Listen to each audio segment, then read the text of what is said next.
హల్లెలూయా. మన పునరుద్ధారుడైన యేసయ్య నామములో వందనాలు తెలియజేయుచున్నాం. మత్తయి 28:6 ఆయన ఇక్కడ లేరు, తాను చెప్పినట్లు మరణమును గెలిచి ఉన్నారు, మరణమును పైన విజయం పొంది ఉన్నారని వాక్యము సెలవిస్తుంది. ఆయన ఈ లోకానికి వచ్చింది మరణించుటకు, మరణం నుంచి విడుదల పొందుటకు.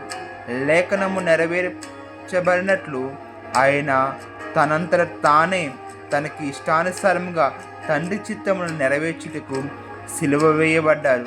సిలువ వేయబడి ఆయన చెప్పినట్లుగా 3వ దినమున పునరుద్ధానుడై ఆయన మరణమును జయించిన జయవీరుడుగాను ఆయన మనకు ప్రత్యక్షం అవుతున్నారు.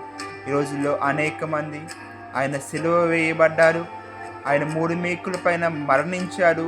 ఆయన 3 మేకుల నుంచి రక్షించుకోలేని వాడు, 3 మేకులు పీక్కొనలేని వాడు మనుషులను ఎలా రక్షించగలడు, మనుషుల యొక్క పాపములను ఎలా క్షమించగలడు అని ఎన్నో మాట్లాడుచున్నారు. వాళ్ళకి ఈయన యొక్క మరణపు యొక్క ముళ్ళను విరిచిన విషయం తెలియదా? తెలుసు.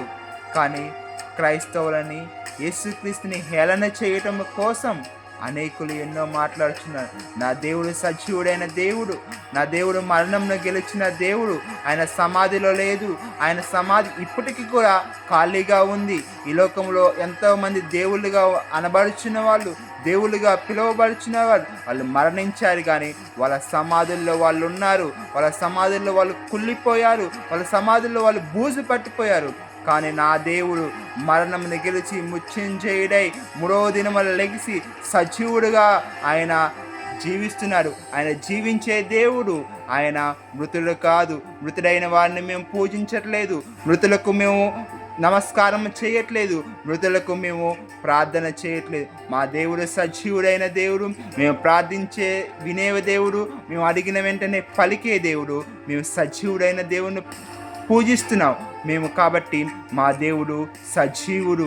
ఆయన చెప్పుచున్నారు, ఓ మరణమా నీ ముళ్ళెక్కడా, ఓ మరణమా నీ విజయం ఎక్కవరా. మరణపు ముళ్ళును విరిచినవాడు నా దేవుడు, మరణమును నుంచి విజయం పొందినవాడు నా దేవుడు.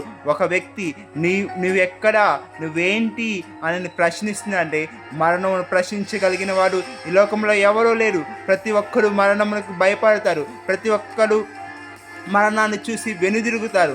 నా దేవుడు మరణానికి ఎదురు వెళ్ళి మరణమును పొంది మరణము నుంచి తిరిగి లేచినవాడు నా దేవుడు. ఆయన సజీవుడైన దేవుడు, మరణమును గెలిచిన జయవీరుడు, ఏకైక వీరుడు నా యేసయ్య, నజరేయుడైన యేసయ్య.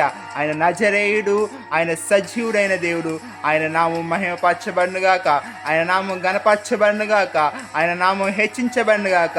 అన్ని నామముల కన్నా పైనామము యేసయ్య నామము, ఎన్నటెన్నటికి కొనియాడదగబడిన నామము యేసయ్య నామము. యేసయ్య నామము తప్ప వేరొక నామము లేదు, యేసయ్య తప్ప వేరొక దేవుడు లేరు. సజీవుడైన దేవుడు నా యేసయ్య మాత్రమే.